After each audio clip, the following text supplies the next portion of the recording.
IVM. Hello and welcome to the Habit Coach podcast. I am Ashdin Doctor, your habit coach, and today we're going to be discussing creativity.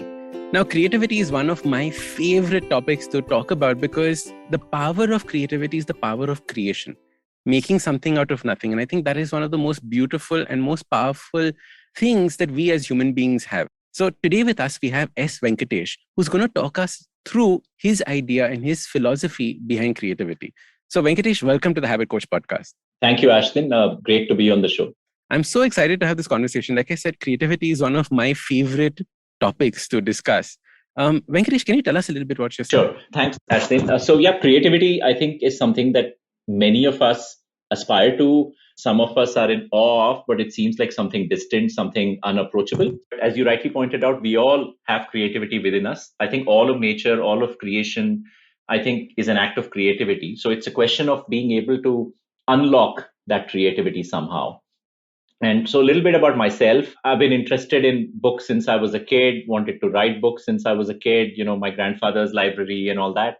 And somehow over the years, so I did my engineering, I did my MBA, and I took up a job in investment banking, spent time with Credit Suisse, Deutsche Bank, JP Morgan, traveled a lot, saw lots of places, lots of life experiences. And it was all fun, but somewhere along the way, this urge to write sort of, got forgotten by the wayside. It would occur to me once in a while that, hey, maybe I should write, but, somewhere it was this distant, unapproachable thing. And I didn't really know how to translate inspiration into something concrete. Correct. I think over the years, what happened is I was doing a lot of business travel, and somewhere, in airplanes and airport lounges, I got the time to actually put pen to paper.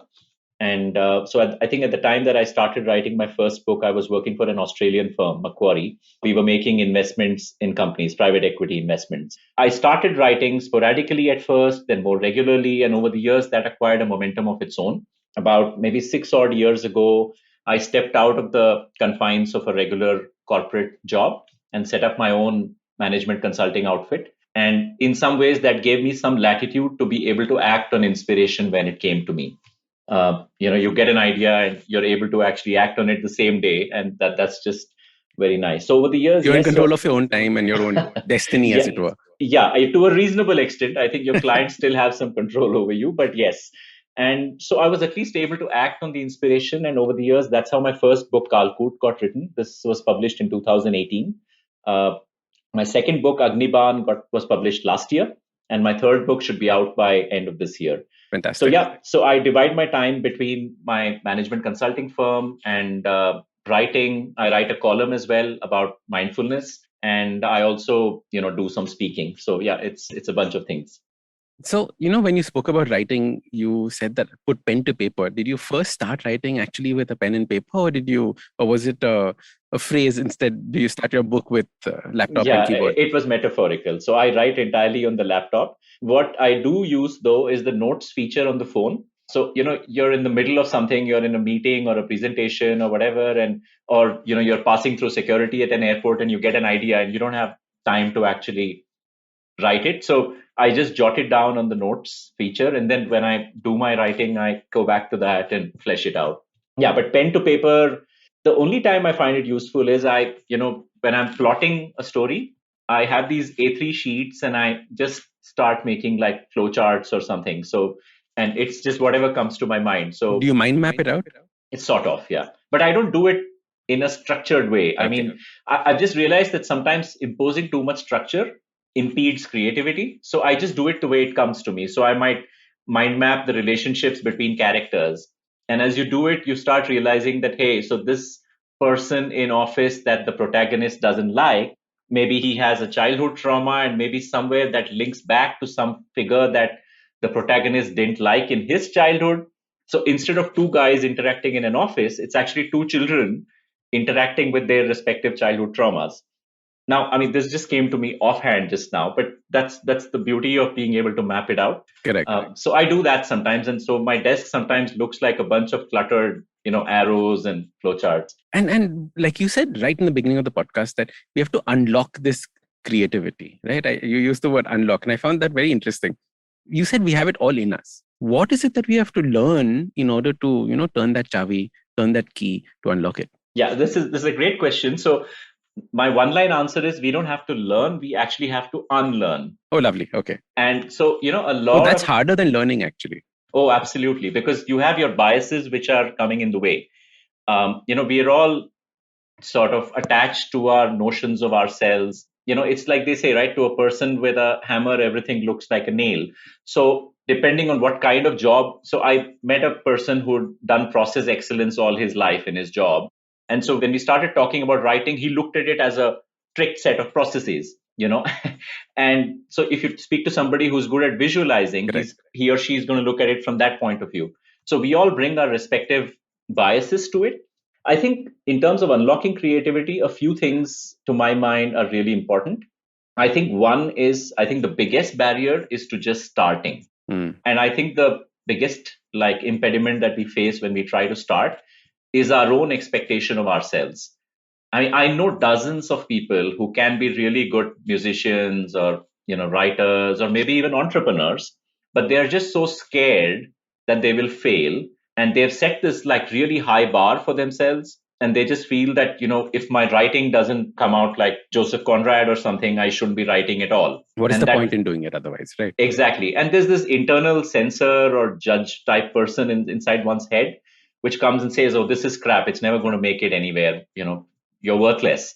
And we are so scared to hear from that judge that we don't want to start writing. It's much more comfortable to have it all in your mind and think that you'll write someday and there's this big book, or it doesn't have to be a book. It can even be an entrepreneurial venture or whatever. People, keep planning this stuff in their heads, but don't actually get around to doing it. There are millions and millions of books in people's minds that they're someday going to write that has never happened. And I think that's what you're saying, right? Just starting is the first step. Yeah. And getting over the fears of starting. One is, like you said, fear of failure, fear of judgment, setting a bar too high. Are there any other reasons why people don't start? I think there's also this feeling that, I've got too many things going on. Okay. And, people are busy. You've got deadlines, targets, you've got bad bosses, you've got family. And it's very convenient to lay the blame on all those things and say, look, I really don't have the time or the mind space or the energy. Now, there again, you have to sort of call your own bluff. Because if you can get 2 hours a day to scroll through social media, I'm sure you can take out 15 minutes, 20 minutes to do your creative thing, whatever that might be. Correct. And so you have to call your own bluff. And the way I've found it's easiest to call your own bluff is to try and do your creative thing first thing in the morning, or maybe second thing in the morning. As the day passes, your bluff keeps getting bigger and bigger, and it's more and more difficult to call it out. And also, I think in the morning, the subconscious mind is at play. What happens during the day is, we start thinking like a boss. We start saying, hey, I'm in control of things. I'm going to do X, then Y, then Z. I'm going to impose this structure. I'm going to impose this process. In the morning, it's like a child. You're like, halfway dreaming, halfway in a state of some sort of, it's like floating in the clouds. And if you do your creative pursuit at that time, your subconscious mind is at play. And that's where all the ideas come from. It's not from the conscious mind at all. Absolutely. In fact, I find that the most creative time as well. All my podcasts are written, all my books are written at that point of time.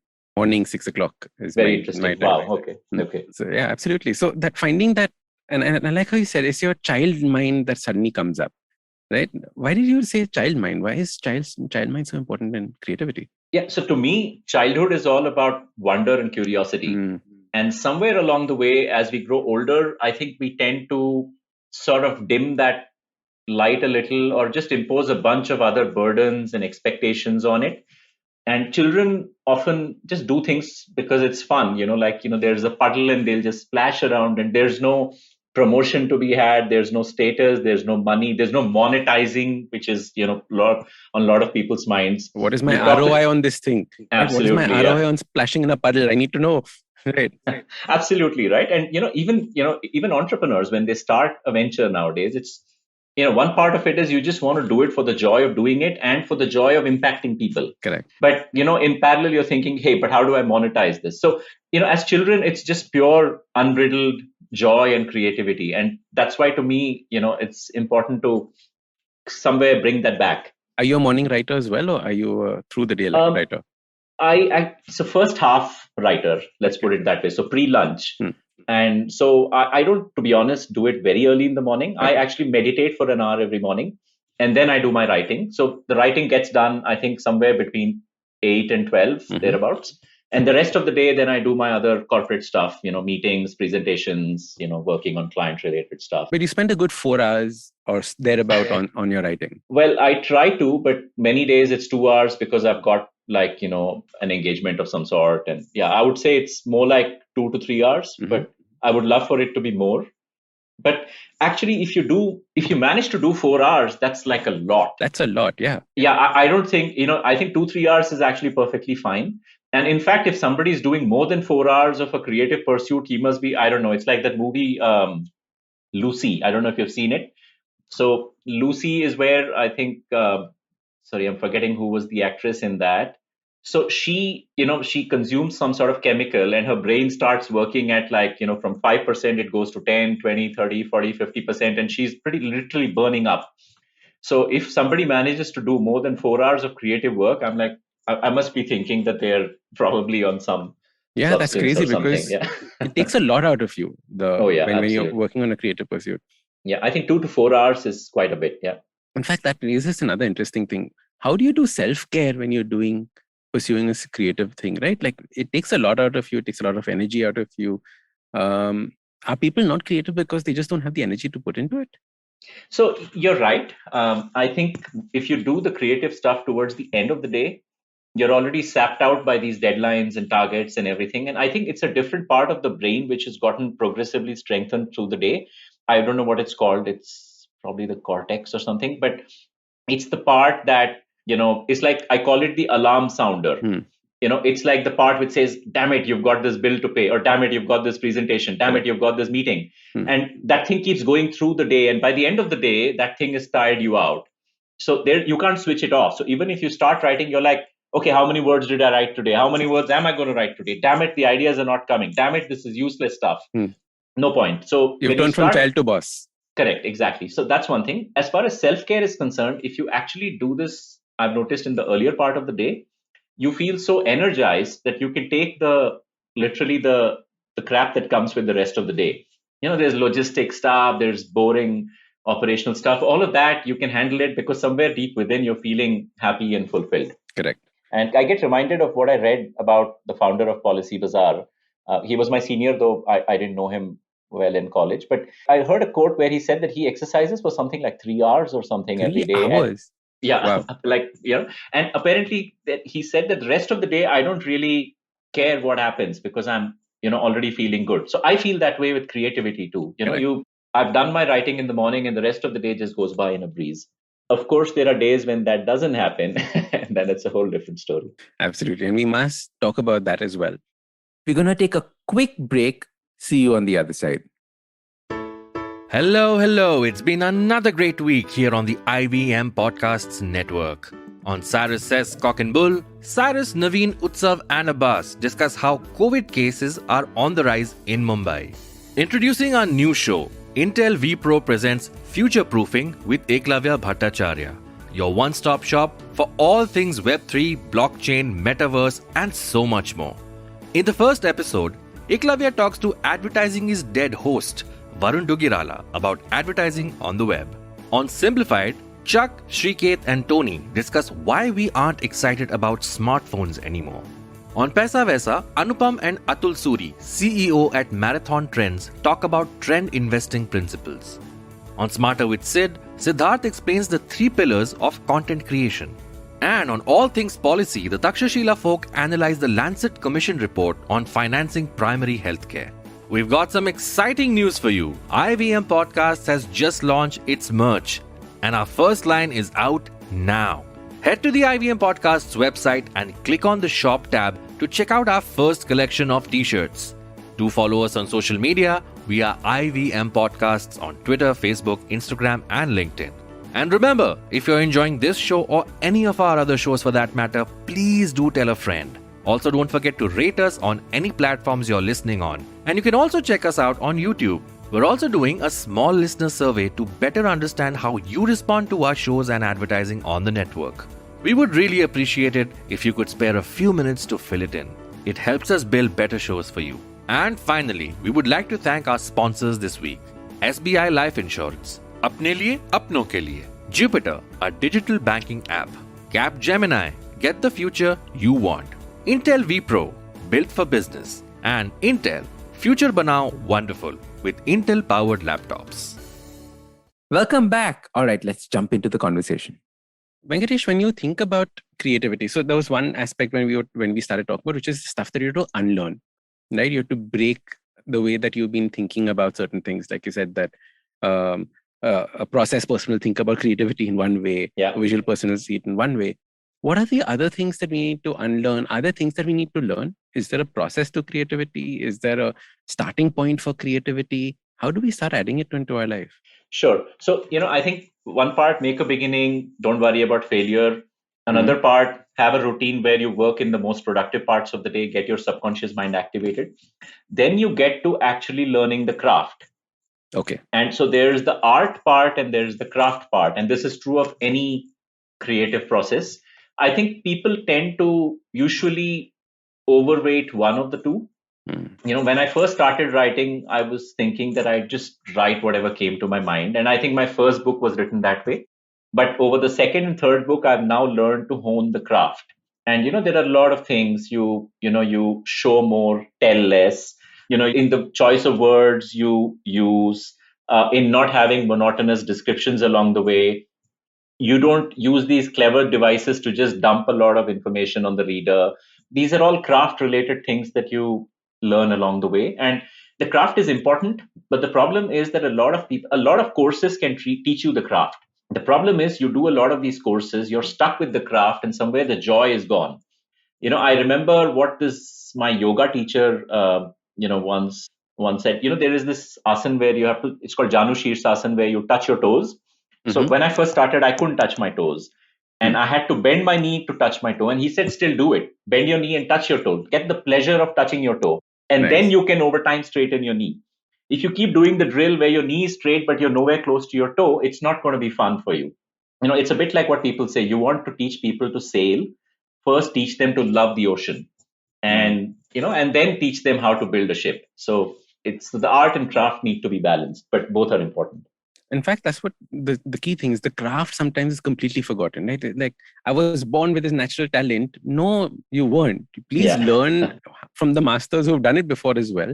What are the steps involved in this? Like, did you do online courses? Did you actually go for writing workshops and things like that? So I didn't go for writing workshops, but I did. So after the first book, actually, I did read a lot of books on the craft of writing.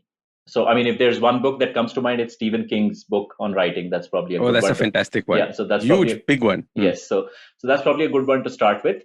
I did it actually after I wrote my first book. So the first book was sort of, a little more spontaneous. But I think over the years, I've learned to hone my craft. Yeah.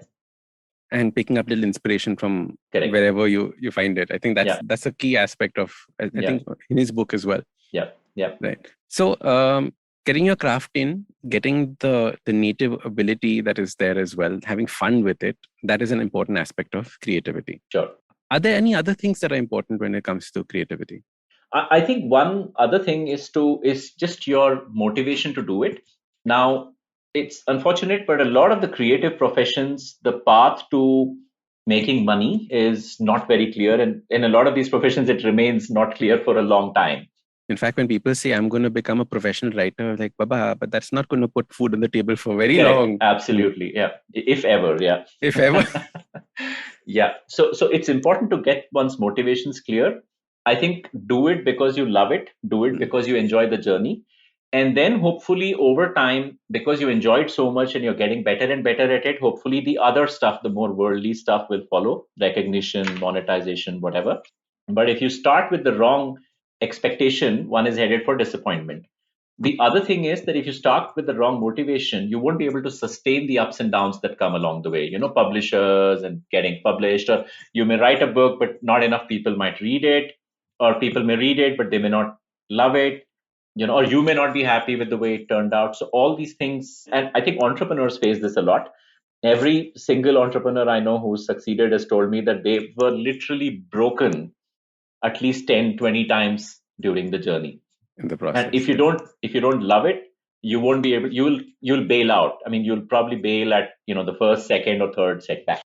So that's important too. In fact, Venkatesh, while you were talking, it reminded me of this thought, which is that, we start because we love the creative process. So say a musician or say a writer starts because they're in love with their art. Yeah. But there is a lot of mundane stuff that goes with it. Oh, totally. Dealing with editor, dealing with publisher, dealing with, like you said, going through your rankings, checking this out, doing that. All of those aspects also you have to make peace with, or understand that, it's a part and parcel of this whole creative process. Because otherwise, many times people say that, oh, I'm just going to do this and then, let go of the other aspect of it. Yeah, absolutely. It's like this Edison statement, right? Genius is 1% inspiration, 99% perspiration. Yeah, absolutely. Yeah, the perspiration. Yeah, and you're right. A lot of quote unquote creative people are they're very high on instant gratification. Now, unfortunately, there's a lot of the boring parts that your instant gratification mindset will not be compatible with. So, correct. Yeah, absolutely. In fact, one of my family friends, he's a managing director of big companies. He said this. He said that if you don't fall in love with the boring stuff, then there is no way that you're going to succeed in what you do. Right? So you have to love the boring stuff, the Excel sheets, all the stuff that you don't want to be looking at. Absolutely, yeah. Venkatesh, how do we get creativity into our lives if we are not, pursuing something like writing or music, etc.?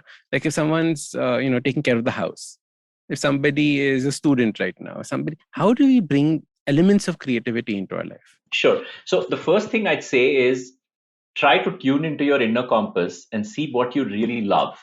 Okay. It doesn't have to be something which has an output. It doesn't have to be something which will get you recognition or which is even going to be read or seen by anybody. It can be that, there is this person I know, he said he just loves taking apart motorcycles and putting them back.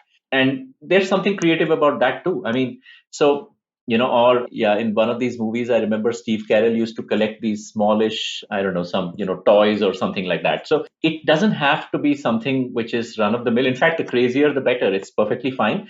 It's important though that it's something that you genuinely love. I think creativity is about wonder. So if somebody says, hey, let me, I'm doing housework, let me systematize it. That's not creativity. But if there is some part of it, I don't know, a garden, for instance, or a kitchen garden, or maybe just, being a chef or basically just, whipping up interesting stuff, there can be a lot of creativity in that. And on the other hand, you could be, running a big studio or whatever and still not be creative because you're viewing your stuff as a chore. So it's less to do with what you do. It's more to do with how much you love it and whether it puts you in touch with that sense of wonder or not. And how do you find something that you love? Like, have you worked with anyone or discovered processes I know we're talking about processes, but like other processes to learn what you love? That's interesting what you said. So actually, I think one thing is, so I call it diverging then converging. Okay. So diverging means just get exposure to as many things as possible because that gives you different perspective. It feeds into your mind and then you may discover something you love. It may not even be an explicit set thing. You may discover your own thing that you love, which is a mishmash of the 5 different things that you did. So this person who does this thing with motorcycles says that as when he was a kid, he used to frequently take apart all the toys that his dad bought him, and somewhere when he became older, it became this hobby. So, it became bigger toys. Absolutely. So I think just diverge, see as much, do as much as possible. And then when you like something, then you converge and go deeper. Because you don't want to be a tourist who's always just seeing 100 things. You want to get deeper into something because that's when true mastery comes. Lovely. In fact, my next question was just that, right? Like once you find something, how do you move through it? Like, are there levels that you follow? Are there stages? How do you make it more interesting? How do you deep dive into it? Almost apnow it. Sure. So that's also a great question. So I think the first thing is to do it, if possible, every day. Okay. Even if it's for 15 minutes. So there is this part of the brain that automatically sort of checks in when you do it for 15 minutes a day. Okay. So if you, for instance, do it once a week, not the same thing at all. So most important thing is making it a habit. Just Absolutely. putting it out there, plugging in our podcast. Yes. Let's make it a habit. Absolutely. Yes, you should make it a habit. And the thing is that it can be just 15 minutes to begin with because maybe you just don't find the time. But it should be, if possible, every day, or at least I would say 4 or 5 times a week. The subconscious mind starts connecting and it starts doing its own processing. So you might be at work, you might be, I don't know, traveling or something, but somewhere the mind is sort of working away. And you lose that if you do it only once a week.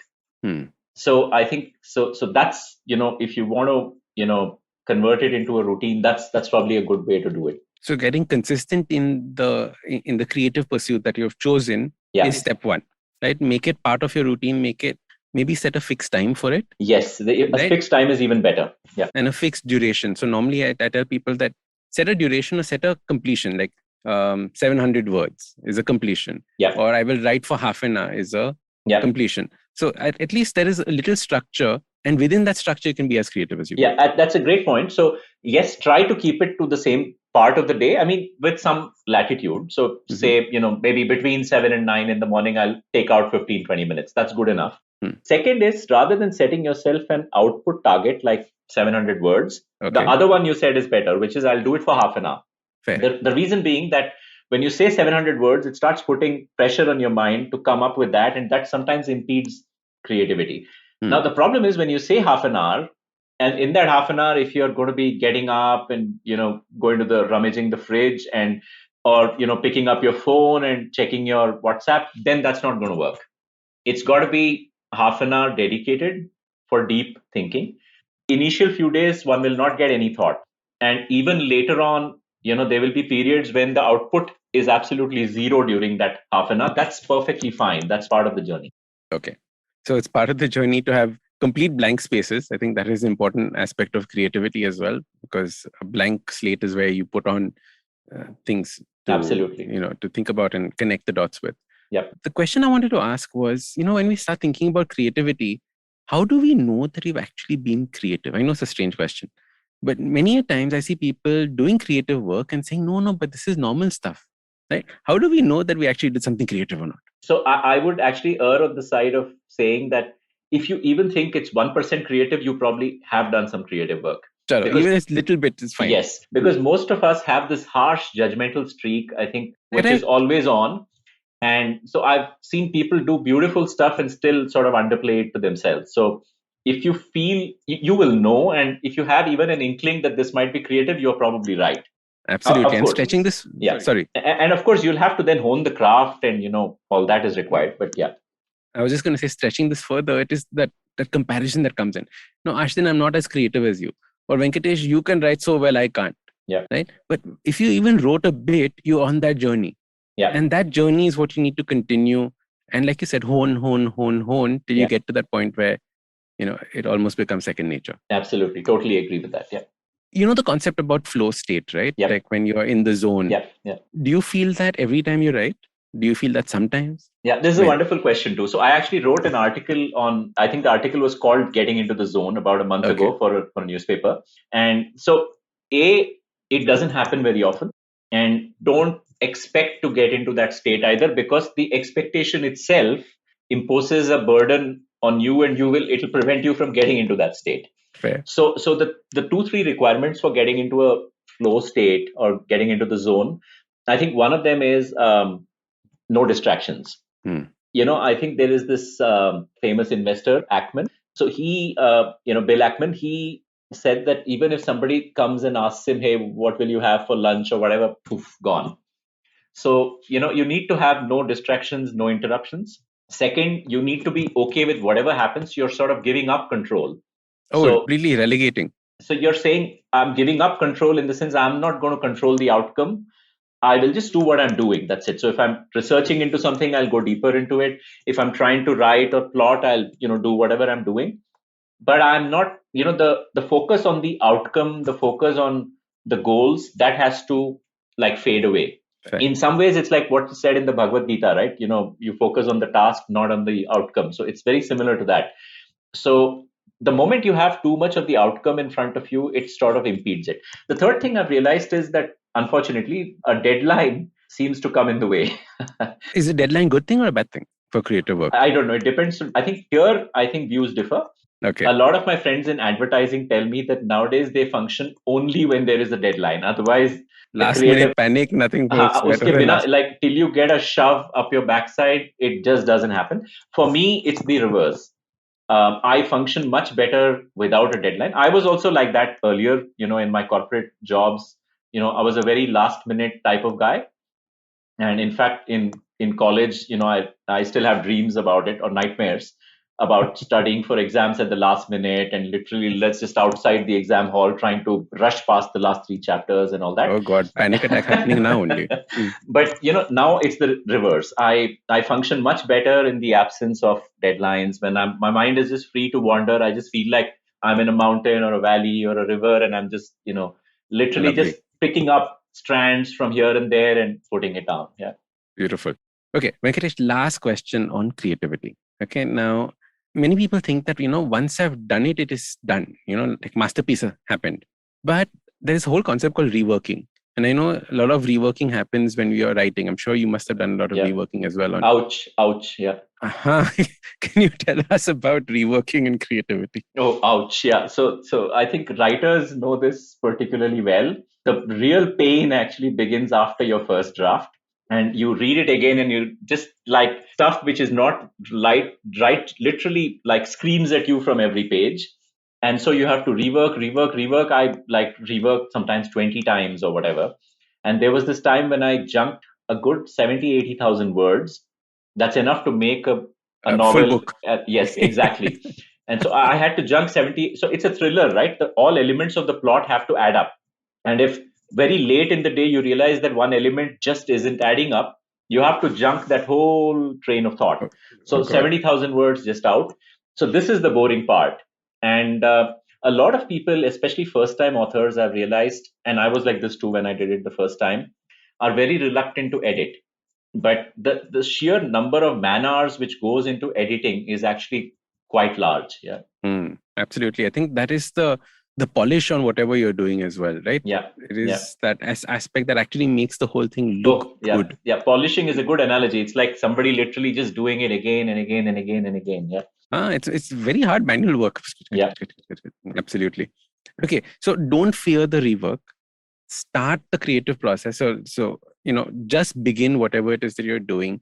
Learn to hone the craft while you're doing it. So it's not just the creative aspect or the passion that is there, but also learning what you're putting into it. Yep. Make a set routine for yourself so that you actually start, especially in the beginning. And then rework, don't fear the rework. Would that be a good flow for our Perfect. You've summed it up beautifully. Yeah. Right. So I think this is so important because we need to make these things a part of our life. It should become a routine. We should have this creative element because, like you said, it adds so much energy and vibrancy to the rest of the day. Might as well start off with it. Absolutely. Yeah, totally agree. Venkatesh, I absolutely had a blast talking with you on this podcast. I'm very, very excited about our next one where we're talking about mindfulness at work. I'm super excited on that one. Yeah, likewise. Looking forward to it. So Venkatesh, how can people get in touch with you? How can they continue this conversation with you? Sure. So, I'm on all the social media platforms, Instagram, Facebook, LinkedIn, Twitter, and I have my website as well. So yeah, I'm available, on any of those. And what are your handles on these? So in Instagram, it's at author S Venkatesh. In Twitter, it's at author Venkatesh. And Facebook, it's just a page which is S Venkatesh, author. And LinkedIn as well, if you search on S Venkatesh. My website is svenkatesh.in. So that has details of all these handles. That'll have everything. Yeah. And your books are available everywhere. My books are available everywhere. Amazon, bookstores, everywhere. Kalkut, Agniban, both of them. Yeah. Fantastic. And now that you know the process that it took for the books to come out, please go make sure that you buy them, read them, and get thrillers, right? So what's going to happen next? All right. Lovely. Thank you. Now, if you like this podcast, don't forget to check out other interesting podcasts on the IVM network. You can listen to us on the IVM Podcast app or ivmpodcast.com. You can also follow us on social media. We are at IVM Podcast on Twitter and Instagram.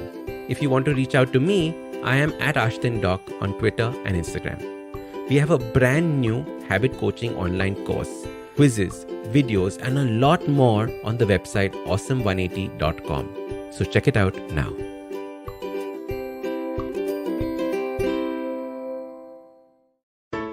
There's a quick survey to fill out on ivmpodcast.com/survey. It lets us know a little bit more about who's listening to us. And you know what? We're going to do a few prizes. So, we'll do a random drawing of maybe 10 people and we'll send you all some swag. Remember, that's ivmpodcast.com/survey where you can fill out the survey. Namaste, this is Cyrus Brocha. I am part of the government cancel culture program to remove rubbish off all the different streams available. So what we have is all the collected rubbish we put together on our show. It's called Cyrus Says. It's on IVM Podcast. You have to watch it and listen to it. It's on our app. It's on our website. It's on the YouTube channel. It's on Facebook. There are many different ways. Don't bother me and ask me how. You have to find out. We talk to different personalities. Many of them are known. Some are just people we meet downstairs and invite them up for chai. But the point is, it's fun and it's very therapeutic. So please join in and listen to Cyrus Says.